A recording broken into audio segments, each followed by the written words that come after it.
Hello, my name is Chris and I'm a U-Haul hitch professional. Installing a hitch on your Ford Bronco can lead to some amazing adventures, such as biking, camping, or road trips to your favorite destination. You can even tow a U-Haul trailer just about anywhere in North America. Now let's take a look at this install. You will need the following tools or supplies to complete this installation. You can now place your 1/2-inch washers on your hex head bolts. We're now ready to raise the hitch into place. Be sure to line the holes in the hitch with the holes in the vehicle.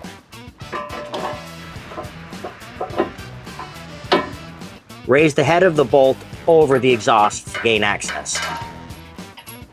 Pass all the way through and apply the first flange nut.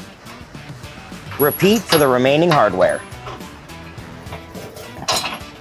If you have trouble applying the flange nut with your hands, use a 19mm wrench to assist you in gaining access. We can now tighten and torque our hardware to the manufacturer specifications. We will again link them in the description below. We will use a 19mm socket and a 19mm wrench. Now that our hitch is installed, we've pulled the vehicle onto level ground to show you some important measurements. This is a 2-inch hitch receiver. From the pinhole to the end of the spare tire, in our case, is 12 inches.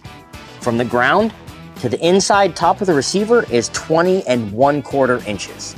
These measurements will help you determine the necessary length, rise, or drop of your hitch accessories, like a ball mount, bike rack, or cargo carrier. If you have any questions about the products seen in this video, or if you'd like to schedule an installation with your local U-Haul hitch professional, please visit us online at uhaulhitches.com. You can also download the U-Haul app using the link in the description for even more ways to manage your hitch and towing needs.